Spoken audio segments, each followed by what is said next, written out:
দর্শক, BNP chairperson Begum Khaleda জিয়ার শারীরিক অবস্থার আরও খবর জানাতে চাই আপনাদের। এভারকেয়ার হাসপাতাল থেকে যোগ দিচ্ছেন সহকর্মী কাজী ফয়সাল।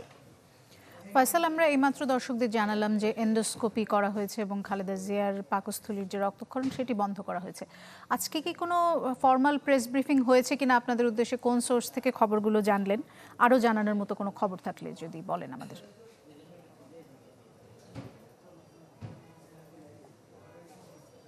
বিজলি কেবলসের স্কিন কোটেড ইনসুলেশন আগুন প্রতিরোধী। বিজলি কেবলস, নিরাপদ আজীবন।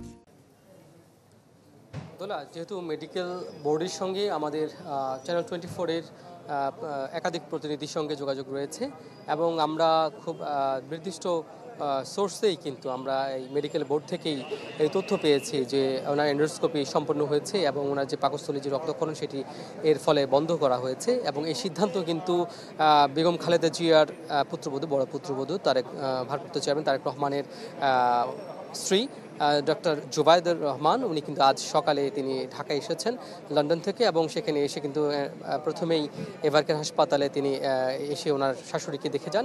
সেখান থেকে উনি ধানমন্ডি যান, ধানমন্ডিতে ওনার পৈতৃক বাসভবনে সেখানে কিছুক্ষণ বিশ্রাম নেন এবং ওনার পরিবারের সদস্য, ওনার মা রয়েছেন সেখানে, ওনাদের সঙ্গে দেখা করেছেন এবং সেখান থেকে কিন্তু সন্ধ্যার পর ওনারা আবার এই এভারকেয়ারে এসেছেন এবং আমরা কিন্তু ওনাদের ওনার সঙ্গে গাড়ি বহরে কিন্তু এভারকেয়ারে এসেছে ধানমন্ডি থেকে এবং এখানে কিন্তু ওনার কিছুক্ষণ পরে কিন্তু দলের যে মহাসচিব মির্জা ফখরুল ইসলাম আলমগীর উনিও কিন্তু এখানে এসেছিলেন এবং এরপরে কিন্তু জুবাইদুর রহমান এখানে প্রবেশ করার পরে চিকিৎসক বোর্ডের মাধ্যমে সমন্বিত সিদ্ধান্তে কিন্তু এন্ডোস্কোপি ওনার সম্পন্ন হয় এবং এন্ডোস্কোপির ফলে ওনার চিকিৎসা ব্যবস্থা আরেক ধাপ এগিয়ে গেছে এবং আগামীকাল বিকেল 5টায় কিন্তু কাতার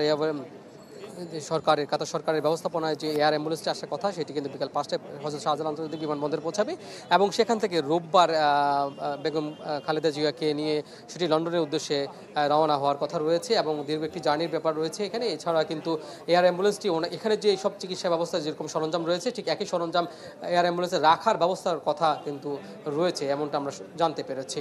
দোলা, ফয়সাল, একটু কি নিশ্চিত করবেন? আমরা সন্ধ্যার খবরে জানাচ্ছিলাম যে জার্মানি থেকে এয়ার অ্যাম্বুলেন্স আসছে, এখন আপনি বলছেন যে কাতারের যে এয়ার অ্যাম্বুলেন্স আসার কথা ছিল সেটি আগামীকাল আসছে, তাহলে এখন কি সেটি নিশ্চিত হওয়া যাচ্ছে?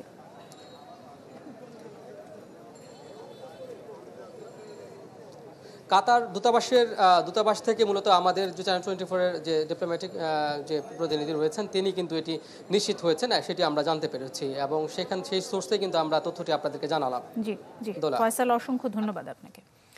খালেদা জিয়ার স্বাস্থ্যের বিষয়ে জানাচ্ছিলেন সহকর্মী কাজী ফয়সাল।